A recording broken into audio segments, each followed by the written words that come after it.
Bonjour à toutes et à tous, je vous remercie si vous nous rejoignez, nous sommes en direct sur Téléfinance dans votre live, l'émission 100% marché financier.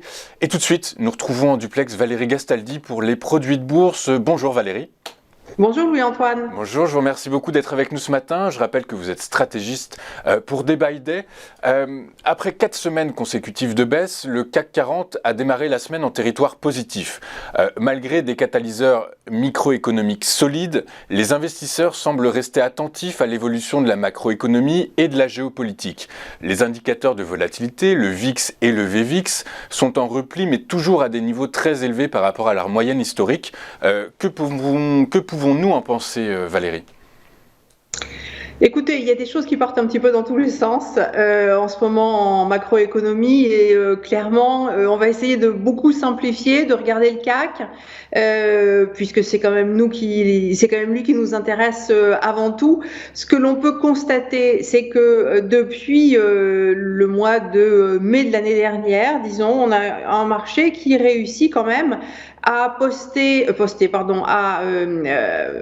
faire une série de plus bas qui sont de plus en plus hauts. Il y a un trait bleu qui grossièrement illustre cette tendance haussière et qui est confirmé par une série de sommets qui sont de plus en plus hauts. Ce qui est très perturbant, c'est que peu de temps après avoir fait un sommet, on baisse énormément et on revient à proximité des creux précédents. Donc cette hausse, d'une certaine façon, laisse toujours penser que ça pourrait baisser beaucoup plus. Voilà, mais une fois encore, on s'en est sorti, on a réussi à rebondir sur le plus bas de fin décembre, 6754. Donc potentiellement, on peut retourner à 7385 sur ce CAC 40. K1, KA, mais on garde une situation qui reste lentement favorable et dans laquelle il faut faire gaffe parce qu'effectivement, il y a une grande diversité sectorielle et c'est surtout ça qui est traître. Okay, je comprends. Et donc dans ces cas-là, dans cette grande diversité sectorielle et au vu de vos anticipations de marché, quelles valeurs vous avez sélectionnées pour nous aujourd'hui, Valérie ? Alors écoutez, c'était pas simple parce que on est face à un marché dans lequel ce que l'on appelle les valeurs de croissance pour la plupart d'entre elles, c'est-à-dire l'industrie, la technologie, ont déjà beaucoup baissé. On vous en a proposé au cours des semaines passées en se disant que ça allait finir par rebondir et bon bah c'est pas encore le cas, mais néanmoins ça devrait rebondir et elles sont maintenant très survendues. Donc ça vaut pas le coup de les vendre. Celles qu'on appelle les valeurs value, c'est-à-dire avant tout les banques et l'énergie, ont elles beaucoup monté et sont extrêmement surachetées.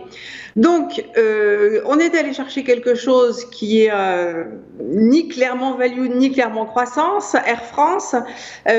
Pourquoi Air France ? Bon, c'est pas la meilleure tendance du CAC, c'est clair. Mais vous voyez que finalement, depuis, ça c'est un graphique en données hebdomadaires que vous avez sur 5 ans. Depuis 6 mois à peu près, elle se maintient au-dessus d'un support à 3,60 et elle est allée à quelques reprises tester une résistance à 4,80, voire un petit peu plus haut. Donc potentiellement, c'est quelque chose qu'elle pourrait encore nous offrir comme mouvement dans les semaines qui viennent. Et ce mouvement, cette stratégie peut se mettre en place avec quel objectif justement, Valérie ?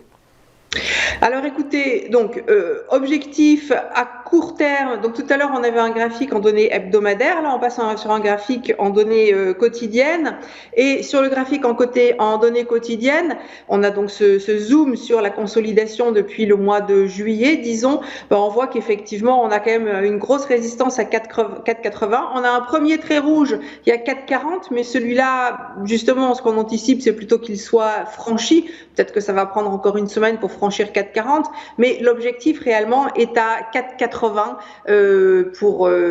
là on est le 9 février je crois, d'ici un mois quoi. Okay, voilà. Clair. Donc, et vous avez du coup un produit adapté à cette vision de marché et cette stratégie ? Figurez-vous que oui, c'était le suspense. Je vous propose un turbo illimité Best Call. Best, ça veut dire que la barrière est égale au prix d'exercice. Celle-ci se situe à 3,80 et des poussières. Donc, si on passe sous 3,80, le produit sera désactivé. Vous aurez tout perdu. Ce produit a un levier de 8,25 et son Nemo est et A206T. Voilà, si vous ne partagez pas notre point de vue, vous pouvez choisir un turbo illimité Bestput qui a un levier sensiblement identique de 7,80 et qui lui a une barrière désactivante qui est juste en dessous, 4,79 et des poussières, juste en dessous de notre prix d'exercice, attention. Donc, mais bon, voilà, si on remonte à la rigueur, pas tout à fait jusque-là, ça peut marcher aussi. Oui, c'est ça, mais c'est pas le scénario que vous envisagez principalement. Nous, non, c'est pas le scénario qu'on envisage, en effet. Très clair. Merci beaucoup, Valérie, d'avoir été avec nous ce matin. Je rappelle que ces produits sont très spéculatifs. L'AMF les classe dans la catégorie 7. Ils sont donc destinés aux investisseurs aguerris. Merci beaucoup, Valérie.